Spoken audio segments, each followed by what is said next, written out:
parte interna del buque para mantenerlo a flote. Y en esos impactos que tiraba, tuve la desgracia de perder una vista, parte de un dedo, y también se me perforó la balsa y nos fuimos al agua los tres, que éramos 2 marineros y yo. Quedamos flotando en el agua y era zona de tiburones, pero sabíamos cómo defendernos de los tiburones, es decir, golpeando con la mano el agua, y los tiburones les molestaban porque son muy sensibles en el oído, se iban, no nos atacaron. Pero a base de eso después yo y mis compañeros los salvaron. Yo quedé un poco alejado del barco y volví solo, pero me faltaba un dedo de la mano izquierda, no podía nadar, y llegué hasta el lugar que tenía que subir al buque y estaba la escala de gato que se llama. Traté de subir y no pude levantar la mano porque tenía un tendón cortado del brazo y me quedé ahí hasta que terminó el bombardeo. Me quedé colgado de una mano en cubierta. Me dejaron en la parte de arriba de cubierta y mis compañeros me ayudaban a ver qué tenía. Y después de eso, bueno, vino otra alarma, que tocaba la alarma en el buque y había que buscar los salvavidas, las cosas que tenía, documentos, y guardárselo porque iba a abandonar el buque. En ese momento teníamos que abandonar todas las cosas, sacar las propiedades, los documentos principalmente. Y nos tiramos al agua y tal es así que se hundió también la balsa que íbamos a embarcar, porque nos tiramos todos prácticamente en una sola balsa, la primera que bajó, y se hundió. Entonces, ¿qué pasó? Nos quedamos sin balsa y se armaba con las puertas de los camarotes, que son de madera. Hicimos balsa y tiramos las puertas de los camarotes y con ellas flotábamos arriba, hasta que vino un barco de los ingleses.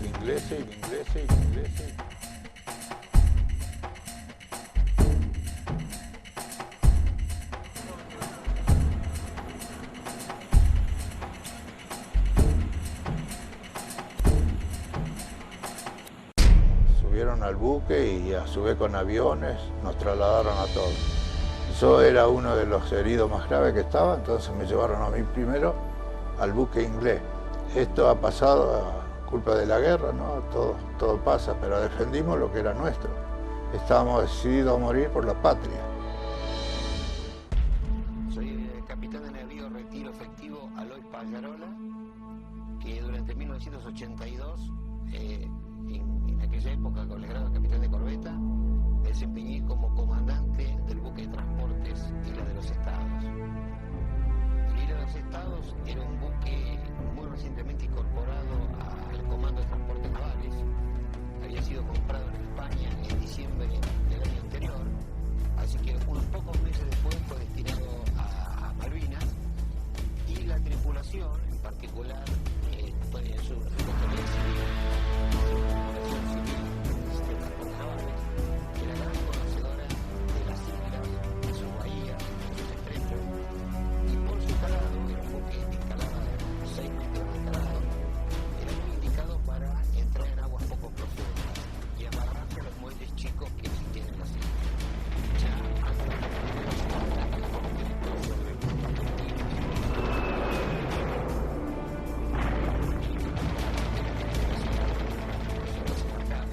cosa que era absolutamente comprensible, porque la gente había embarcado para hacer lo que llamaba un viaje raro, donde ellos salían de Buenos Aires a Ushuaia y de Ushuaia otra vez a Buenos Aires, y el buque fue demorado en un deseado para ir a Malvinas, que no estaba previsto en los cálculos, y por lo tanto toda la gente que pidió ser desembarcada fue autorizada a desembarcar.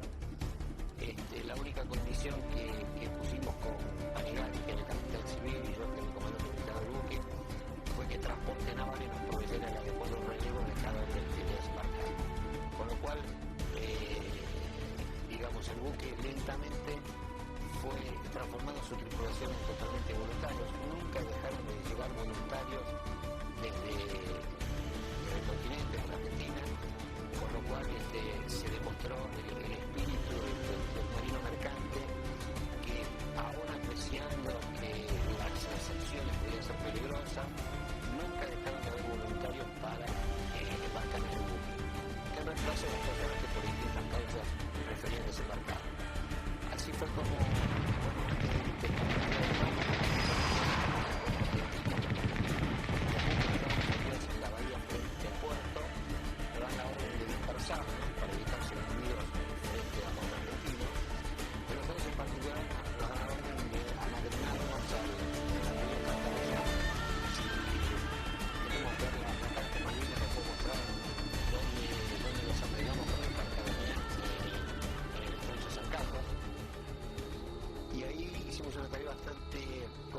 que era sacar una cohetera que el río Carcañá había traído, había que desarmarla, el trabajo había que hacerlo de noche, pero conseguimos hacer toda la maniobra, embarcamos la cohetera y nos dirigimos a Puerto Mitre o Puerto Howard, que es cruzando el estrecho San Carlos, aproximadamente a 1 hora de navegación, siendo ya totalmente oscuro, el buque navegando en San Carlos, explotó sobre el buque una granada luminosa.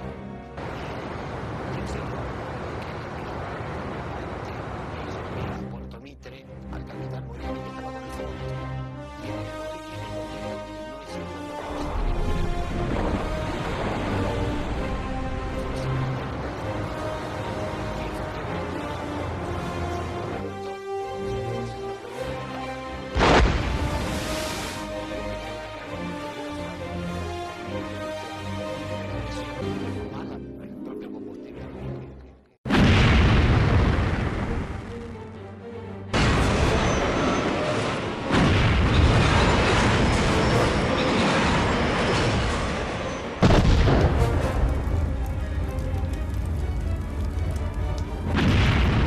empiezan a ascendir se sintieron explosiones y se veían los resplandores así en el horizonte. Bueno, y ahí por radio, bueno, había bastante confusión, lógica. Y ya había sido atacado el Isla de los Estados. Imagínense que con todo lo que le habíamos pasado nosotros, que era toda la carga nuestra, en cuanto lo tocaron,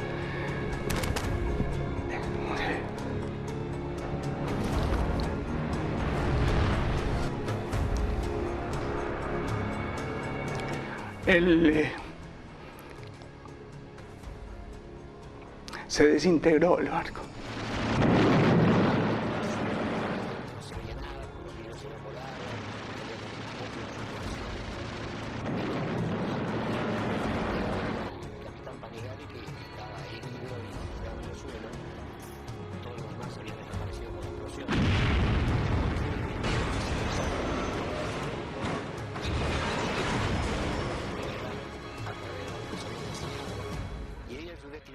Al agua,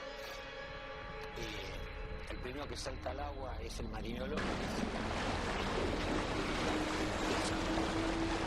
La hélice funcionaba, no se había parado, había mucho grito de gente posiblemente quemada o herida a bordo, y el buque se volvió lentamente.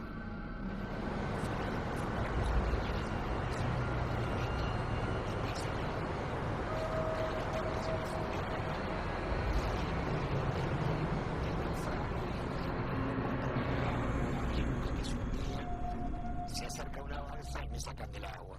Ahí es un momento bastante trascendental en mi vida, porque las 2 personas que me sacan del agua están en una balsa de goma que prácticamente tiene muy poca flotabilidad. Y me sacan del agua, me colocan en un lugar bastante privilegiado, en una parte donde me da más flotabilidad. Y yo recuerdo que gritaban que iba a la parte de la parte con gran conmoción y todo eso, nunca me pasó nada. Yo tuve un tiempo de la balsa, una balsa que nunca en mi vida me la pude explicar en todo, yo salto de vuelta al agua. Y ahí me fui quedando solo, la bolsa se me dejando, y creía que yo no tenía ninguna posible salvación. Y todo el mundo de la agua, que era lo que iba haciendo la balsa, que yo me ayudó a llegar. Así que como tenía 15 minutos después, esa balsa me sale de la agua.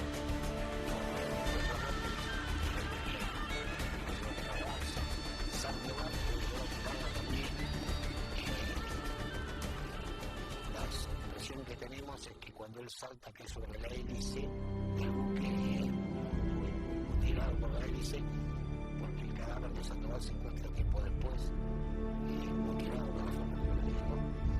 Y bueno, subo a la balsa y entre 4 personas, conmigo yo el cuarto. Y bueno, finalmente se fue callando todo, era de noche, la corriente nos tiraba fuera de San Carlos. Así que yo organicé, cuando regresamos los equipos, los remaban y los sacaban a la balsa, porque la balsa también se estaba hundiendo. Y bueno, en determinado momento se hundió un poco la costa, la posibilidad de la costa, la apreciación del ancho de San Carlos aproximadamente unas 10 millas, y bastante ancho, como decir, 18 kilómetros de ancho. Pero en este momento parecía que si alguien se tiraba al agua podía hacerlo, podía llevar la costa, y se tira primero un palo, porque ya se había puesto, después se tira el agua al tirar, y López, que lo llamaba Gallego, era oriundo de La Coruña, me pregunta a mí qué voy a hacer. Digo, yo aprecié que si me tiraba me llevaba el agua nadando, así que él no sabía nadar, así que se quedó la balsa. Y bueno, en determinado momento me da la impresión de que si me tiro podría llegar a la balsa, pero a diferencia yo cuando me tiro yo un cabo salvavidas ato el extremo del cabo a la balsa y me voy nadando con la otra punta y logro llegar a la tierra y ahí comienzo a tirar de la soga y a traerlo a López arriba de la balsa, y cuando pretendo que estaba perdiendo las fuerzas, López me dice que botaron se está ahogando, no llegaba. Pero ante la balsa con las piedras, me tiro al agua, sigo nadando hasta la botar y logro traer la costa de los árboles. Yo creo que supongo un poco de sucesión y yo pierdo el conocimiento. A partir de que los árboles botaron, no recuerdo hasta que de golpe siento gritos fuertes, y era López, otra vez López, que avisaba a los gritos que Panigale, que era el primero que se había, o el segundo que se tiró, el lugar estaba todavía intentando nadar, pero en lugar de acercarse a la costa había invertido el rumbo, digamos, y estaba nadando.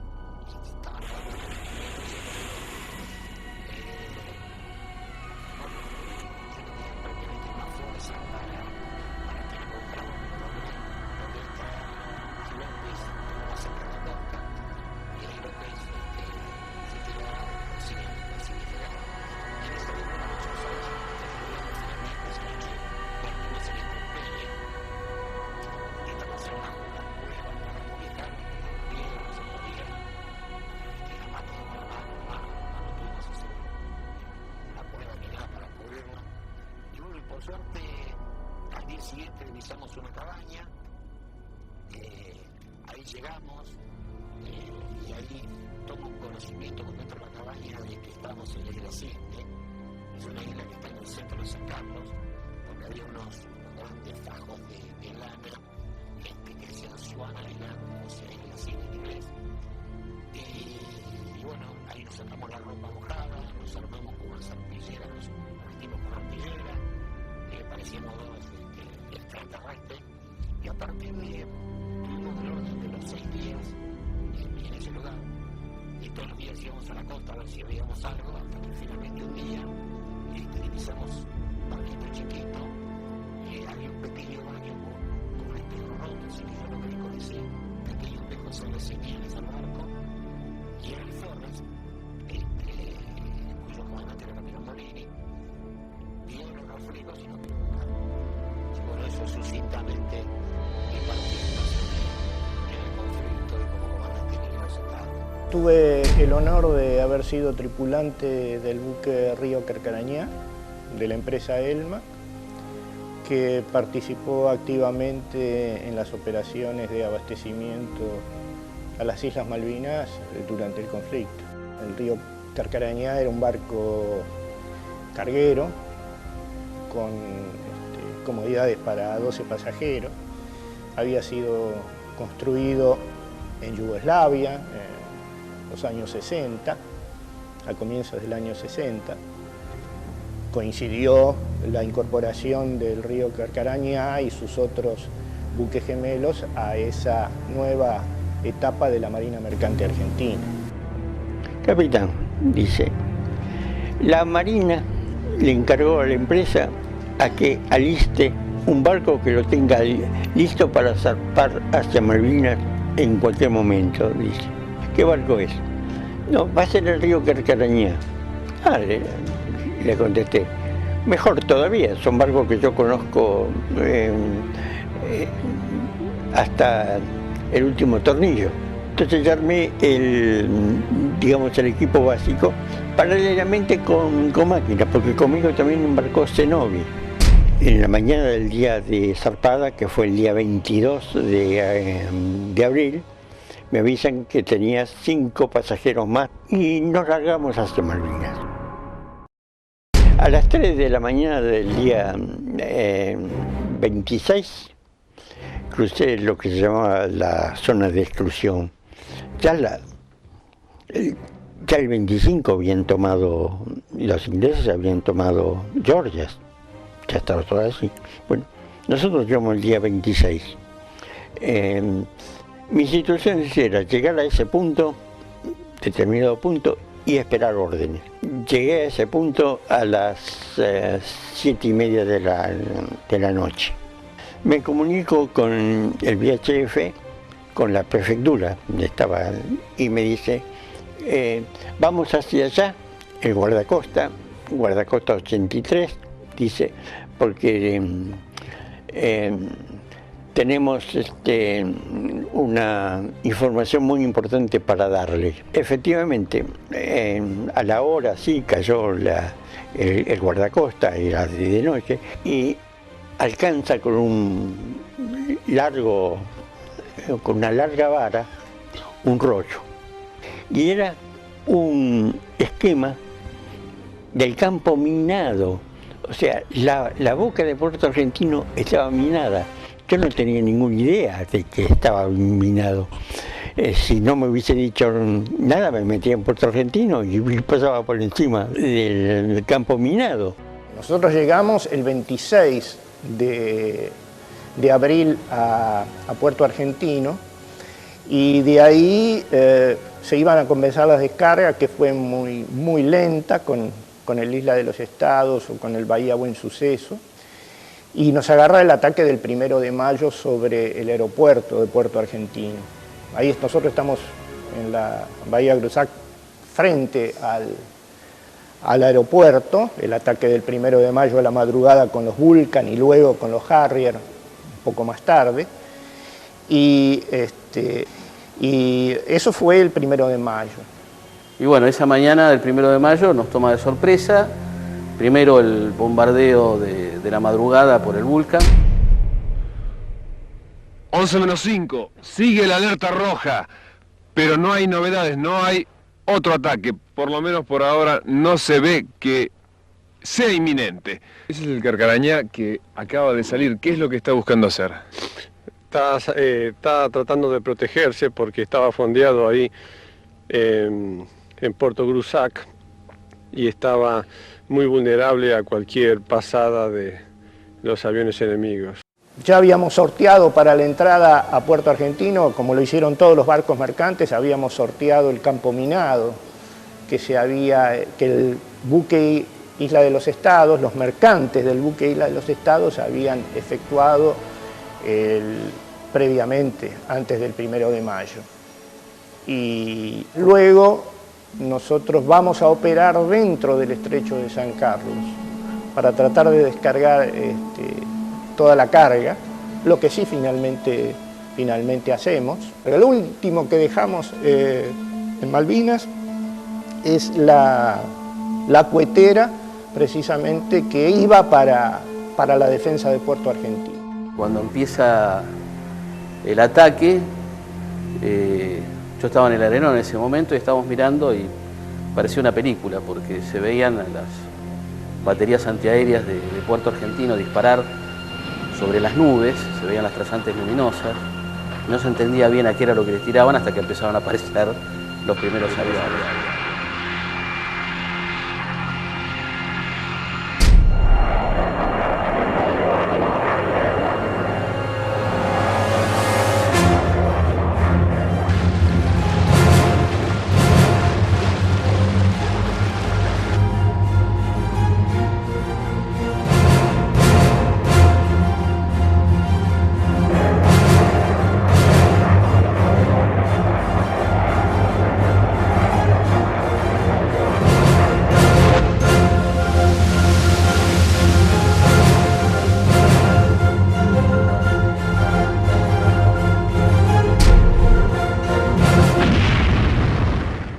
destruyen toda la parte de estribor del barco, el lado derecho del barco, todo, puente, camarotes, botes salvavidas, chimenea, toda la parte central del barco, la parte de casillaje del barco.